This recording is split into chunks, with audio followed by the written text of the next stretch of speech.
Friends, welcome to my YouTube channel. আজকে আমরা modern world হিস্ট্রির যে টপিকটা পড়ব সেটা হচ্ছে ফরাসি বিপ্লবের কারণসমূহ বা ফ্রেঞ্চ রেভলিউশন। তো আধুনিক যেটা বিশ্বের ইতিহাস যেখান থেকে শুরু হয় ইতিহাসের বিভক্ত অনুযায়ী, তাহলে সেটি যে উল্লেখযোগ্য ঘটনা দিয়ে সেটা শুরু হয় কিন্তু ফ্রেঞ্চ রেভলিউশন দিয়ে। এবং এই ফরাসি বিপ্লবের যে ঘটনা সেটা কিন্তু ইতিহাসের পর্যায়ে কিন্তু এটা খুব গুরুত্বপূর্ণ ঘটনা। এটা শুধু ফ্রান্সে হলেও কিন্তু এর পুরোপুরি প্রভাব কিন্তু ইউরোপের অন্যান্য দেশের ওপরেও পড়েছিল। তো সেই হিসেবে এটা কিন্তু খুব গুরুত্বপূর্ণ এবং টপিকটা কিন্তু খুব যথেষ্ট বড়। তো আজকে আমরা এই বিপ্লবের কারণগুলো দেখব, পরের পর্যায়ের ফলাফল এবং এই যে ঘটনাগুলি পরপর হয়েছিল, অর্থাৎ বিপ্লব চলাকালীন যে গুরুত্বপূর্ণ ঘটনাগুলো হয়েছিল সেগুলো আস্তে আস্তে দেখব। তো ভিডিও স্টার্ট করার আগে বলি, যারা চ্যানেলে ফার্স্ট টাইম ভিজিট করছো তারা কিন্তু অবশ্যই চ্যানেলকে সাবস্ক্রাইব করো, কারণ এই চ্যানেলে হিস্ট্রি ডেসক্রিপটিভ ক্লাস করানো হচ্ছে। সেখানে ওয়ার্ল্ড হিস্ট্রি এবং ইন্ডিয়ান হিস্ট্রির সব টপিকই কিন্তু ক্লাস করানো হচ্ছে। স্পেশালি যারা হিস্ট্রি সাবজেক্টে বা এসএলএসটির প্রিপারেশন নিচ্ছ বা হিস্ট্রিকে ডেসক্রিপটিভ নিয়ে অন্যান্য এক্সামের প্রিপারেশন করছো, তাদের জন্য কিন্তু প্রচুর ইনফরমেশন রয়েছে। তো চলো আজকে ক্লাস শুরু করা যাক। তো প্রথমেই যেটা দেখবো যে এই ফরাসি বিপ্লব কবে হয়েছিল সেটা আমরা একটু দেখে নিই। অষ্টাদশ শতাব্দীর ইউরোপের একটি ইতিহাসের সবথেকে বা অন্যতম একটি গুরুত্বপূর্ণ ঘটনা ছিল ফরাসি বিপ্লব, যেটা হয়েছিল 1789 থেকে শুরু হয়েছিল এবং চলেছিল প্রায় 99 খ্রিস্টাব্দ, অর্থাৎ 10 বছর ধরে। একটা ঘটনা না, অনেক দিনের ক্ষোভের ফলাফলই ছিল কিন্তু এই ফরাসি বিপ্লব, এবং যার জন্য এই যে বিপ্লবটা চলেছিল সেটাও কিন্তু একটা দীর্ঘস্থায়ী হয়েছিল এবং তার প্রভাবও কিন্তু ফ্রান্স তথা ইউরোপে একটা দীর্ঘস্থায়ী পড়েছিল। এই বিপ্লবে ফ্রান্সের স্বৈরাচারী রাজতন্ত্র, সামাজিক অসাম্য এবং সামন্ততান্ত্রিক ব্যবস্থার অবসান ঘটিয়ে একটা নতুন যুগের সূত্রপাত ঘটিয়েছিল। এটা অবদান না, অবসান হবে, নবযুগের সূত্রপাত ঘটিয়েছিল। তো এই ফরাসি বিপ্লবের পেছনে কয়েকটা গুরুত্বপূর্ণ কারণ ছিল। প্রথম যেটা কারণ ছিল সেটা হচ্ছে সামাজিক, দ্বিতীয় ছিল অর্থনৈতিক, তৃতীয় ছিল রাজনৈতিক এবং সবশেষে হচ্ছে দার্শনিকদের ভূমিকা। এবং দার্শনিকদের ভূমিকায় কী কী ছিল, সেক্ষেত্রে দার্শনিকরা কীভাবে ভূমিকা পালন করেছিল সেগুলো কিন্তু আজকে মূলত আমরা দেখব। তো প্রথমেই যেটা সামাজিক কারণ হিসেবে যেটা ছিল সেটা হচ্ছে কি, ফরাসি বিপ্লবের অন্যতম কারণ ছিল সেখানকার শ্রেণী বিভক্ত সমাজ ব্যবস্থা। সমগ্র ফরাসি সমাজ তিনটে প্রধান শ্রেণীতে বিভক্ত ছিল। প্রথম হচ্ছে যাজক শ্রেণী, তারপর হচ্ছে অভিজাত শ্রেণী এবং তারপর হচ্ছে তৃতীয় শ্রেণী বা সাধারণ শ্রেণী। এখানে দেখো যে ছবিটা দেওয়া আছে তাতে দেখলে বুঝতে পারবে যে তৃতীয় শ্রেণীর ওপর অন্য দুটো শ্রেণী তাদের সমস্ত কিছু ব্যয়ভার দায়ভার চাপিয়ে দিয়েছিল এবং তারা ছিল সংখ্যাগরিষ্ঠ হওয়াতে দীর্ঘদিনের ক্ষোভের ফলাফলে কিন্তু ছিল এই বিপ্লব। তো কিভাবে সেটা হয়েছিল সেটাই দেখব।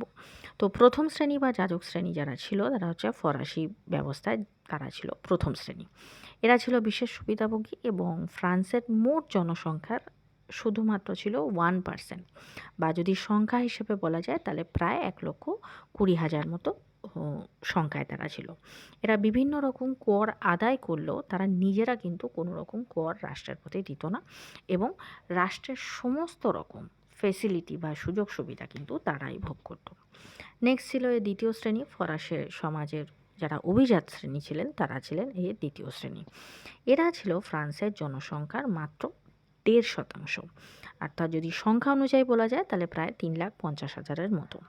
ফ্রান্সের মোট জমির 20% কিন্তু এদের দখলে ছিল এবং এরাও কিন্তু জমির জন্য কোনো রকম কর সরকারকে দিত না। আবার সরকারের বিভিন্ন উচ্চ পদগুলি যেসব সুযোগ সুবিধা তারাও কিন্তু সেটাই ভোগ করত।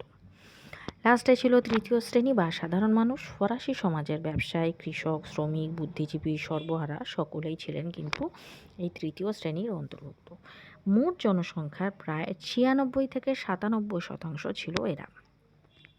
এরা ছিল অসাম্যের শিকার, সমাজে এদের কোনো স্থায়ী মর্যাদা ছিল না, সমস্ত রকম কর এই তৃতীয় শ্রেণীকে দিতে হতো।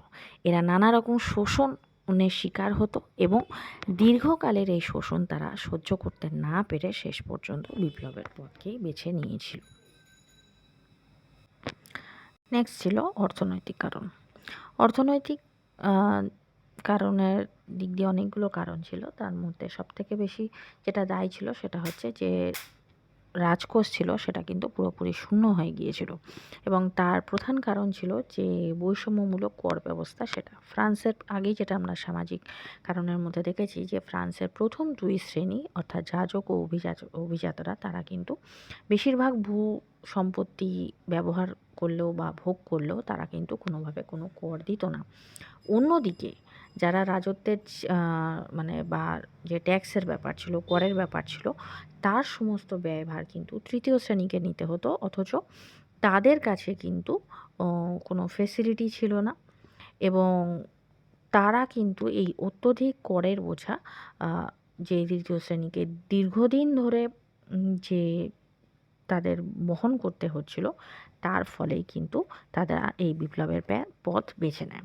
এই যে ত্রুটিপূর্ণ যে কর ব্যবস্থা ছিল তার মধ্যে উল্লেখযোগ্য কিছু কর ছিল, যেমন হচ্ছে টেইলি, যেটাকে ভূমিকর বলা হতো, এছাড়া ছিল ক্যাপিটেশন, যেটা ছিল এক ধরনের উৎপাদন ভিত্তিক আয়কর, এছাড়া ছিল ভ্যাটিএম, যেটা হচ্ছে স্থাবর অস্থাবর সম্পত্তির ওপর আয়কর, এছাড়াও আরও এক্সট্রা কিছু দিতে হতো, যেমন ধরো গ্যাবেল বা যেটা লবণের কর ছিল, ও বাণিজ্য শুল্ক ছিল, এছাড়া ছিল করভি বা শ্রম কর, সস বা নগদ আবাসন কর, সাপার বা পণ্যের ওপর আবাসন কর, উট বা জমি হস্তান্তর কর, বানালি বা উৎপন্ন ফসলের একটি নির্দিষ্ট অংশের বিনিময়ে সামন্ত প্রভুরা দের কাছে কিছু জিনিসপত্র তারা রাখতে বাধ্যতামূলক ছিল। এরকম বিভিন্ন কর, মানে অর্থাৎ মানে প্রত্যেকটা বিষয়ের ওপরে কিছু না কিছু কর কিন্তু তৃতীয় সম্প্রদায়ের ওপরে চাপানো হয়েছিল। এছাড়াও কী ছিল, প্রচুর হারে দ্রব্যমূল্য বৃদ্ধি বাজারে ক্ষেত্রে, এই যে দ্রব্যমূল্য বৃদ্ধি, এগুলো কিন্তু অর্থাৎ এত করের বোঝা, তার উপরে নিত্য প্রয়োজনীয় জিনিসের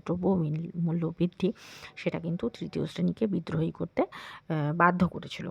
এছাড়া ফ্রান্স প্রায় সময় যুদ্ধে, বিভিন্ন যুদ্ধে অংশগ্রহণ করেছিল, সেই যুদ্ধের থেকে যে যুদ্ধের যে ব্যয়ভার, সেটাও কিন্তু কর, তার যে ক্ষতিপূরণ সেই করও কিন্তু তারা তৃতীয় সম্প্রদায়ের ওপর থেকে তুলছিল, তার ফলেও এটা একটা সমস্যা দেখা দিয়েছিল। এছাড়া আর একটা গুরুত্বপূর্ণ কারণ ছিল, সেটা হচ্ছে সম্রাটের বিলাসিতা। অনেক সেই সময় ঐতিহাসিক তথ্য থেকে জানা যায় যে সম্রাট ষোড়শ লুই এবং তার রানী যিনি ছিলেন মারি আন্তোয়ানেট, তাদের যে বিলাসপূর্ণ যে জীবনযাত্রা, তার পাশাপাশি অভিজাত শ্রেণীদেরও এবং তাদের ফ্যামিলিতে যে বিলাসপূর্ণ যে জীবনযাত্রা ছিল, সেটাই কিন্তু ফ্রান্সের অর্থনীতিকে অনেকটাই ভেঙে দিয়েছিল।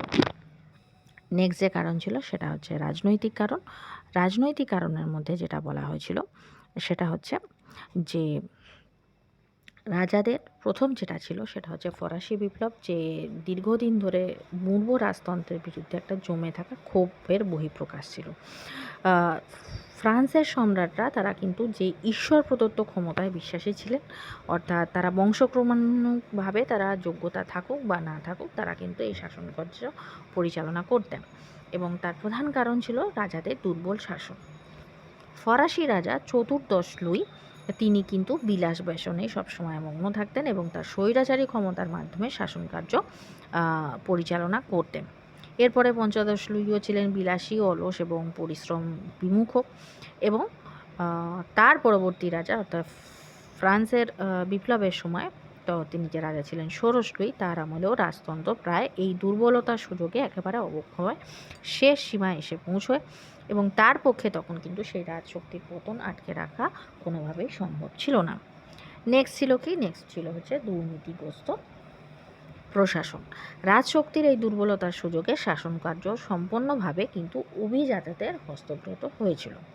সম্পূর্ণভাবে স্বৈরাচারী ও দুর্নীতিগ্রস্ত হয়ে পড়ায়, এবং অভিজাতরা আগে থেকেই ফেসিলিটি পেতেও তাদেরও কারোর কাছে জবাবদিহি করতে হতো না, কোনো রকম ট্যাক্স দিতে হতো না, তার ফলে কী হয়, তারাও কিন্তু স্বৈরাচারী এবং দুর্নীতিগ্রস্ত হয়ে পড়ে, এবং পরবর্তীকালে কিন্তু তা ইন্টেন্ডেন্ট নামক এক ধরনের কর্মচারীদের হাতে সমস্ত ক্ষমতা চলে যায়। তারা কি করেছিল, তারা নিজস্ব স্বার্থসিদ্ধির জন্য চরম অত্যাচারী হয়ে ওঠে, এবং জনসাধারণ তাদের যে অত্যাচার বা তাদের যে লোভী ব্যবহারের তারা তাদের জীবন অর্থাৎ জনসাধারণের জীবন একেবারে কি বলবো দুর্বিষহ হয়ে উঠেছিল। তারা এবং এই সময় আর একটা জিনিস কি বলবো আগুনে ঘি ঢালার মতো কাজ করেছিল, সেটা হচ্ছে লেত্রে দে ক্যাশে। এই লেত্রে দ্য ক্যাশে ছিল এমন একটি গ্রেফতারি পরোয়ানা যেটার সাহায্যে তারা যে কোনো মানুষকে বিনা বিচারে গ্রেফতার করে রাখতে পারতো এবং তারা বন্দি করেও রাখতে পারতো। এর ফলে কি হয়েছিল যে বাস্তিল দুর্গে নিরপরাধ সাধারণ মানুষ বন্দিতে পরিপূর্ণ হয়ে যায় এবং পরবর্তীকালে দার্শনিক ভলতেয়ার এই সীমাহীন রাজনৈতিক সংকটের কারণকে ফ্রান্সে রাজনৈতিক বা ফরাসি বিপ্লবের রাজনৈতিক কারণের অন্যতম হিসেবে তিনি কিন্তু দাবি করেছেন। লাস্ট যেটা ছিল সেটা হচ্ছে কি দার্শনিকদের ভূমিকা। এক্ষেত্রে দার্শনিকদের ভূমিকা কী ছিল সেটা বলতে গেলে দেখা যায় বিভিন্ন যে ফরাসি দার্শনিক ছিলেন তারা তাদের যে রচনার দ্বারা সাধারণ মানুষ তারা যে তাদের রচনা দ্বারা উদ্বুদ্ধ হয়েছিল এবং এর মধ্যে যেমন ধরো মন্তেস্কু, ভলতেয়ার, রুসো, ডেনিস দিদেরো, এলেমবার্ট প্রমুখ, এছাড়াও ফিজিওক্র্যাট নামে এক ধরনের দার্শনিক গোষ্ঠীর ভূমিকা উল্লেখযোগ্য ছিল। এক্ষেত্রে যেমন ধরো মন্তেস্কু যিনি ছিলেন তিনি দেশের বঞ্চিত শ্রেণীর প্রাণপুরুষ রূপে পরিচিত ছিলেন। দ্য স্পিরিট অফ লজ গ্রন্থে তিনি স্বৈরাচারের শাসন ও স্বর্গীয় অধিকারত্বের তীব্র সমালোচনা করেন। তার পার্সিয়ান লেটার্সে তিনি নিয়মতান্ত্রিক রাজতন্ত্রের সমর্থক, ফ্রান্সের পুরাতন তন্ত্র, অভিজাততন্ত্র, স্বৈরাচারী রাজতন্ত্রের কঠোর সমালোচনা করেন। এরপরে ভলতেয়ার তিনি ছিলেন ফ্রান্সের অন্যতম একজন দার্শনিক, সাহিত্যিক ও চিন্তাবিদ। তিনি ফ্রান্সের স্বৈরাচারী রাজতন্ত্রের তীব্র নিন্দা করেন। তার যে বিখ্যাত রচনা সেটা হচ্ছে যে একটা আছে ক্যান্ডিড আর একটা হচ্ছে ফিলোসফিক্যাল ডিকশনারি। এখানেও তিনি বিভিন্ন ব্যঙ্গাত্মক রচনার মাধ্যমে ফরাসি যে চার্চ আছে তার দুর্নীতি ও কুসংস্কার, অন্ধবিশ্বাস ইত্যাদি অত্যাচারকে তিনি কিন্তু আক্রমণ করেন। নেক্সট ছিলেন রুশো। অষ্টাদশ শতকে ফ্রান্সের সর্বাপেক্ষা উল্লেখযোগ্য ও জনপ্রিয় দার্শনিক ছিলেন। তিনি ছিলেন হচ্ছে জ্যাঁ জ্যাক রুশো। তিনি তার সর্বাপেক্ষা উল্লেখযোগ্য গ্রন্থ সোশ্যাল কন্ট্রাক্টে রাজার ঐশ্বরিক ক্ষমতার যুক্তি সহকারে খণ্ডন করেছিলেন। তিনি বলেছিলেন রাষ্ট্রের সার্বভৌম শক্তির উৎসই হচ্ছে জনগণ। এছাড়া তিনি তার জেনারেল উইল গ্রন্থে বলেছিলেন যে রাজার শাসন ক্ষমতা কিন্তু চুক্তির মাধ্যমে হয়েছিল, সেটা তিনি কোনো ঐশ্বরিক ক্ষমতার অধিকারী নন। এছাড়া তার অরিজিন অফ ইনইকুয়ালিটি গ্রন্থে তিনি বলেন যে মানুষ স্বাধীন হয়ে এবং সমান অধিকার নিয়ে জন্মায়। পরবর্তীকালে বৈষম্যমূলক সমাজ ব্যবস্থা তাকে দরিদ্র ও পরাধীন করেছিল। এরপরে ছিলেন দিদেরো। তিনি তার বিখ্যাত গ্রন্থ এনসাইক্লোপিডিয়াতে কিন্তু রাষ্ট্র ও গির্জার অন্যায়ের কঠোর সমালোচনা করেন। তার অসীম পরিশ্রম যেটা ছিল এনসাইক্লোপিডিয়াতে, যেটা 17টা খণ্ডে বিভক্ত, সেখানেও তিনি ফ্রান্সের তৎকালীন রাজনৈতিক, সামাজিক, অর্থনৈতিক, ঐতিহাসিক বিভিন্ন বিষয় নিয়ে আলোচনা করেছেন। লাস্ট যারা ছিল তারা বলা হচ্ছে যে ফিজিওক্র্যাট গোষ্ঠী। অষ্টাদশ শতকে ফ্রান্সে এই গোষ্ঠী একটি অর্থনীতিবিদ গোষ্ঠী হিসেবে কিন্তু আত্মপ্রকাশ করে। তারা ফ্রান্সের বাণিজ্যে শুল্ক নীতি, নিয়ন্ত্রণ প্রথার তীব্র সমালোচনা করে, অবাধ বাণিজ্য নীতি ও বেসরকারি শিল্প স্থাপনের প্রতি তারা দাবি জানায় এবং এই মতবাদের অর্থাৎ এই ফিজিওক্র্যাট গোষ্ঠী এবং তাদের এই মতবাদের মধ্যে অন্যতম যিনি সমর্থক ছিলেন তিনি ছিলেন হচ্ছে কেনে। তো ফরাসি বিপ্লবের কারণ হিসেবে আজকে আমরা এগুলো আলোচনা করলাম। এরপরের ক্লাসে ফরাসি বিপ্লবের যে ঘটনাগুলো আছে সেগুলো আমরা একে একে আলোচনা করব। তো আজকের ভিডিও এই পর্যন্ত। যদি ভিডিও ভালো লেগে থাকে তাহলে অবশ্যই ভিডিওকে একটা লাইক করো। যারা চ্যানেলে নতুন, চ্যানেলকে সাবস্ক্রাইব করো আর সাবস্ক্রাইব বাটনের পাশে থাকা যে বেল আইকন রয়েছে সেখানে অলে ক্লিক করো। তাহলে যখনই আমি কোনো নতুন ভিডিও তোমাদের জন্য আপলোড করব তার নোটিফিকেশান তোমাদের কাছে পৌঁছে যাবে।